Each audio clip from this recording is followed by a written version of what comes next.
আসসালামু আলাইকুম। স্বাগত জানাচ্ছি আরো একটা নতুন অ্যানালাইসিস ভিডিওতে। তো ভিডিওর শুরুতেই আমরা যেমনটা দেখতে পাচ্ছি যে গোল্ড তার বুলিশ ট্রেন্ড কন্টিনিউ করছে। আপনারা যদি দেখেন যে আ গত বৃহস্পতিবারের জবলেসের ডেটাগুলো পজিটিভ ছিল। গত শুক্রবারে কনজিউমার সেন্টিমেন্ট কিংবা হোম সেলসের ডেটাগুলো পজিটিভ ছিল। যা ডলারের জন্য পজিটিভ ছিল আরকি। কিন্তু গোল্ড ডাউন হয়নি। তার বুলিশ যে ট্রেন্ড সেটা সে বহাল রেখেছে বা অ্যাক্টিভ এখনো বুলিশ ট্রেন্ডটা এখনো অ্যাক্টিভ। তো প্রশ্ন হচ্ছে যে কেন ডাউন হচ্ছে না? এতগুলো পজিটিভ ডেটা আসা সত্ত্বেও গোল্ড কেন ডাউন হলো না? কিংবা ডাউন হওয়ার কোনো সম্ভাবনা রয়েছে কিনা? কিংবা আপ হলেই বা কতটুকু হতে পারে? এই ব্যাপারগুলো এই ভিডিওতে ক্লিয়ার করার চেষ্টা করব। তো শুরুতেই আমরা যদি ইকোনমিক ক্যালেন্ডার দেখি তাহলে দেখতে পাচ্ছি আজকে শান্ত একটা ইকোনমিক ক্যালেন্ডার, তেমন কোনো ডেটা রিলিজ হবে না। তো সেই হিসেবে মার্কেটটা টেকনিক্যালি মুভমেন্ট করতে পারবে। তবে ডোনাল্ড ট্রাম্পের বিভিন্ন টুইট বা ডোনাল্ড ট্রাম্পের যে অ্যাক্টিভিটি সেগুলো আমাদের নজরে রাখতে হবে। এই বিষয়ে যে কোনো ধরনের তাৎক্ষণিক আপডেট পাওয়ার জন্য অবশ্যই আমার টেলিগ্রাম চ্যানেলের সাথে কানেক্টেড থাকবেন। ভিডিও ডেসক্রিপশনে আমার লিঙ্ক পেয়ে যাবেন টেলিগ্রাম চ্যানেলের। ওই গ্রুপে জয়েন হলে আমি সবসময় সেখানে কিছু ফান্ডামেন্টাল তথ্য শেয়ার করি, সেটা দেখলে আপনারা বুঝতে পারবেন।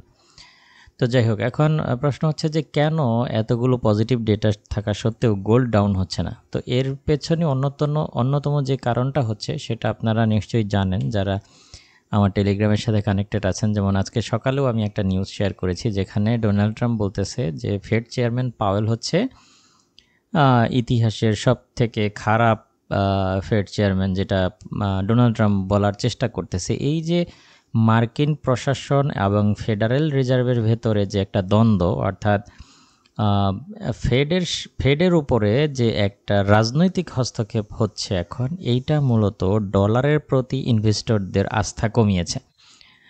অর্থাৎ ফেড চেয়ারম্যানকে সরিয়ে দেওয়া কিংবা এই বারবার প্রতিদিন ফেড চেয়ারম্যান সম্পর্কে নেগেটিভ মন্তব্য করা কিংবা এক ধরনের চাপ বা বল প্রয়োগ করার চেষ্টা করা হচ্ছে ফেডের উপর, যেন ফেড সুদের হার কমানো শুরু করে বা কমিয়ে দেয়। অন্যদিকে ফেড চেয়ারম্যান যেটা বলছে যে না, আমাদের আরও দেখতে হবে সামনের দিনগুলোতে, বিশেষ করে এই যে ডোনাল্ড ট্রাম্প যে বাণিজ্য যুদ্ধ শুরু করেছে, যেটার কারণে অনেক অর্থনীতিবিদ আশঙ্কা করছে যে আমেরিকার ভবিষ্যতে অর্থনীতির উপর এটা ঝুঁকি তৈরি করতে পারে, যেহেতু অনেক বন্ধু রাষ্ট্রের সাথে এই ধরনের বাণিজ্য যুদ্ধ আমেরিকা শুরু করেছে। যেমন অতীতে অন্যান্য প্রেসিডেন্ট কোনো ধরনের অ্যাকশন নিলেও তাদের যে বন্ধু রাষ্ট্রগুলো রয়েছে তাদের সাথে কোনো রকম ঝামেলা করতো না, কিন্তু ট্রাম্প প্রশাসন কাউকেই ছাড় দিচ্ছে না, সবার সাথেই একই রকম আচরণ করতেছে। এই ব্যাপারগুলো বিনিয়োগকারীদের মনে সন্দেহ বা উদ্বেগ তৈরি করেছে যে হয়তোবা ডলারের ভবিষ্যৎ সামনে খারাপ হতে পারে বা ডলারের উপর এটা মারাত্মকভাবে প্রভাব ফেলতে পারে। যে কারণে ফেড চেয়ারম্যানও পাওয়েলও সময় নিচ্ছে সুদের হার কমানোর বিষয়ে, যদিও ইনফ্লেশন অনেকটা কমে আসছে, চাইলে কমানো যেতে পারে, কিন্তু তারপরেও ওই বাণিজ্য যুদ্ধ শুরু করার কারণে পাওয়েল সময় নিচ্ছে, যেটা ডোনাল্ড ট্রাম্প মোটেও পছন্দ করছে না। তো এই যে একটা ধারণা করা হচ্ছে যে সামনের ফেড মিটিংয়ে ফেড হয়তোবা সুদের হার কমায় দিতে পারে, এটা একটা বিষয়। এবং এই যে পাওয়েলকে নিয়ে যে নেগেটিভ মন্তব্য, যে কোনো সময় পাওয়েলকে বরখাস্ত করা হতে পারে, এই যে উদ্বেগ, এই সমস্ত ব্যাপারগুলোকে কাজে লাগিয়েই মূলত বিনিয়োগকারীরা গোল্ডের উপরেই আস্থা রাখছে। এটা হচ্ছে সম্পূর্ণ ক্লিয়ার একটা ফান্ডামেন্টাল ওভারভিউ আপনাদের সাথে শেয়ার করলাম, যে কারণে মার্কিন ইকোনমিক ডেটাগুলো অনেকটা পজিটিভ আসলেও সেটা খুব বেশি একটা কাজে লাগছে না। তো এই পরিস্থিতিতে আমাদের ট্রেডিং প্ল্যান কি হতে পারে? তো আমাদের ট্রেডিং প্ল্যান যেটা হতে পারে এই পরিস্থিতিতে, আমরা যেটা করতে পারি সেটা হচ্ছে আমরা আজকে বেশ কিছু পয়েন্ট থেকে বাই খুঁজতে পারি। তো আমি আপনাদের সাথে পয়েন্টগুলো নোট করে দিচ্ছি, আপনাদের বুঝতে সুবিধা হবে। আমি এখানে কিছু পয়েন্ট নোট করে রাখছি, যেটা দেখে আপনারা ওই প্রাইসগুলোতে গেলে আপনারা সিদ্ধান্ত নেবেন যে আপনারা বাই করবেন নাকি সেল করবেন। তো প্রথমে আমরা যদি এরকম একটা ট্রেন্ড লাইন ড্র করি তাহলে আমরা দেখতে পাচ্ছি যে বর্তমানে ঠিক এই ট্রেন্ড লাইনের, এটা একটা মেজর ট্রেন্ড লাইন, এই মেজর ট্রেন্ড লাইনের আমরা দেখতে পাচ্ছি যে একদম চূড়ায় অবস্থান করছে। এখান থেকে সকালবেলা রিয়েক্ট করেছে, দুঃখিত সকালে না, এটা গত শুক্রবারে এখানে রিয়েক্ট করেছে। আজকেও এই জায়গাটায় রিজেকশন আসছে, কিন্তু আবারও আমরা দেখতে পাচ্ছি এই ট্রেন্ড লাইনটাকে টেস্ট করতে চলেছে মার্কেট। তো আমরা যদি পুনরায় আজকের দিনে গোল্ডকে নিচের দিকে পেয়ে যাই, নিচের দিকে বলতে যদি 3440-45 আশেপাশে পেয়ে যাই, এখান থেকে বাই করতে পারি।